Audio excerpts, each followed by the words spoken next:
হযরত বাকিবিল্লাহ ফানাফিল্লাহ নকশবন্দি আলাইহি রহমা জামানার ইমাম, তেনার কথা বলছি। তেনার মাজার শরীফ দিল্লির মধ্যে আমার যাওয়ার তৌফিক হয়েছে আলহামদুলিল্লাহ, জিয়ারত করেছি। তেনার কাছে এক তেনার ফলোয়ার মুরিদ এসে বলতেছে, হুজুর ফানাফিল্লাহ কি বাকাবিল্লাহ কি? এখন ফানাফির শেখ, ফানাফির রসুল, ফানাফিল্লাহ, বাকাবিল্লাহ চারটা মাকাম আছে। যেমন শরীয়ত, তরিকত, হাকিকত, মারিফতের মাকাম থাকে, তেমনি ভাবে ইসলামের মধ্যে এরকম মাকাম আছে। নফসে আম্মারা, লাওয়ামা, মুলহিম এবং নফসুল মুতমাইন্না পর্যন্ত স্তর আছে। এগুলো অনেকে বুঝে না। 5 ওয়াক্ত নামাজের মধ্যে থেকে যায়, এখনো বুঝে না তাহাজ্জুদ নামাজ পড়লে কোন ফায়দা, সালাতুল আওয়াবিন পড়লে কি ফায়দা, মাঝে মাঝে নফল ইবাদত করলে কি ফায়দা, শুধু রমাদানে রোজা রাখে মাঝে মাঝে নফল রোজা রাখলে কি ফায়দা, বান্দা জানে না। মুরাকাবা, মুশাহাদা, মেডিটেশন আমাদের অন্তর থেকে চলে যাচ্ছে। ইয়ংস্টাররা শুধু বিভিন্ন দুনিয়াদারি নিয়ে আছে। কিন্তু ওই জামানার এক যুবক হযরত ইমাম বাকিবিল্লাহ ফানাফিল্লাহ নকশবন্দি আলাইহি রহমাত দরবারে গিয়ে জিজ্ঞেস করছে, হুজুর ফানা কি আর বাকা কি? ফানা কি আর বাকা কি? তিনি বলছে, যে আমার জানাজা পড়বে তার থেকে প্রশ্নের উত্তরটা জেনে নিও। সুবহানাল্লাহ। যে আমার জানাজা পড়াবে তার থেকে জেনে নিও। তো অনেক বছর কেটে গেল, ওই লামহা আসলো, হযরত বাকিবিল্লাহ ফানাফিল্লাহ নকশবন্দি তিনি ইন্তেকাল করলেন।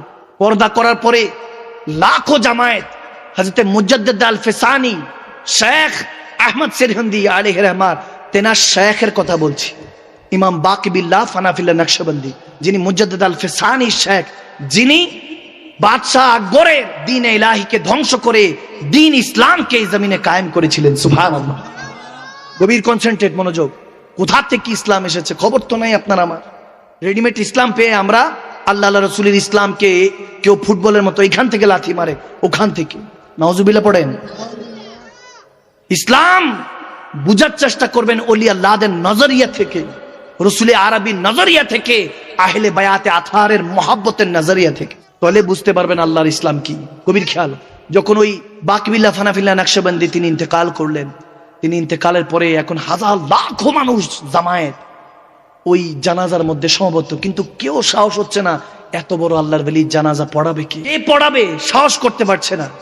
যখন এরকম হলো না, কেউ একজন দেখলেন, সবাই দেখছে যে কে কে পড়াতে পারে, এরকম হচ্ছে। হঠাৎ করে ওই ভিড়ের থেকে একজন এরকম পর্দা দিয়ে মুখটা এরকম ঢেকে, সুবহানাল্লাহ, মুখটা ঢেকে কেউ একজন আস্তে করে সামনে এগোলেন, সামনে এগিয়ে জানাজা পড়ালেন।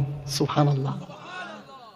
এখন ওই যুবক যে বসে আছে ফানাফিল্লাহ বাকাবিল্লাহর মাকাম কি জানার জন্য, সে অপেক্ষাকৃত যে নামাজ শেষ হলেই, জানাজার নামাজ শেষ হলেই তেনার কাছে যাবে।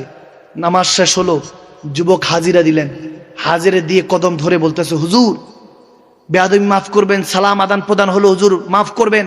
হযরত বাকিবিল্লাহ নকশবন্দি হুজুর বলেছিলেন, তেনার কাছে একটা প্রশ্ন করেছিলাম, ফানা কি আর বাকা কি, ফানাফিল্লাহ কি বাকাবিল্লাহ কি জানার জন্য প্রশ্ন করেছিলেন। তিনি বলেছিলেন যে আমার যিনি জানাজা পড়াবে তার কাছ থেকে জেনে নিও। হুজুর আজকে আপনি তো তেনার জানাজা পড়িয়েছেন, এতক্ষণ সবাই দাঁড়িয়েছিল লাখো মানুষ, কেউ সাহস করে নাই। হুজুর অন্তত আজকে আপনি বলুন ফানাফিল্লাহ কি বাকাবিল্লাহ কি? ওই নাকাব পোস্ট, ওই পর্দা নিশিন আল্লাহ ওয়ালা, ওই আল্লাহর খাস বান্দা নবীর আশেক, যখন এরকম পর্দা করা, তিনি পর্দা থেকে মুখটা ঢাকা, তখন তিনি মুখটা ঢাকনা থেকে ভাবে সরিয়ে সবার সামনে চেহারাটা নাকাব পোস্ট থেকে বেপর্দা হলেন।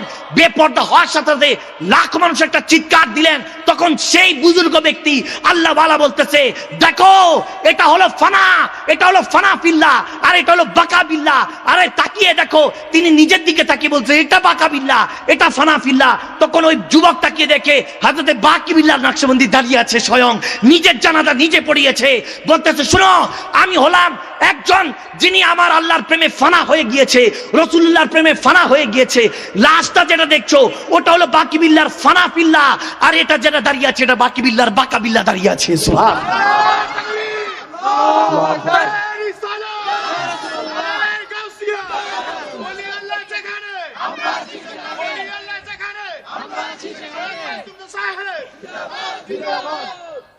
মাল্লাহুল মাওলা ফালাহুল কুল্লু।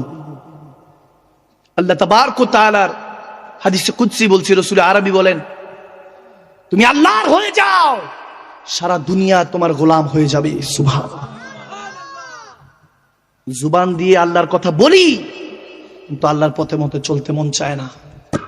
কলমার কথা বলি, নামাজের কথা বলি, এমনকি কবরের কথাও বলি, কিন্তু কবরের খৌফ আমাদের অন্তর থেকে উঠে গিয়েছে। আল্লাহ আমাদেরকে হেদায়েতের পথে চলার তৌফিক দান করে। কাদেরকে ওয়াজ করব? প্রত্যেকটা দিন ওয়াজ করতে করতে মাঝে মাঝে চিন্তা করি কাদেরকে ওয়াজ করব, কি লাভ? বান্দা কি মৃত্যুর খবর কি একটাও পায় না? সারা দিন পায়। দু একদিন পর পরই মৃত্যুর অ্যানাউন্সটা বাজে, অমুক ইন্তেকাল করেছে, অমুক টাইমে জানাজা। বান্দা কি এটাও ভুলে গিয়েছে ওই জানাজাটার যে খাটিয়াটা দেখে, ওই খাটিয়াতে সেও যে একদিন চড়বে এটা ভুলে গিয়েছে?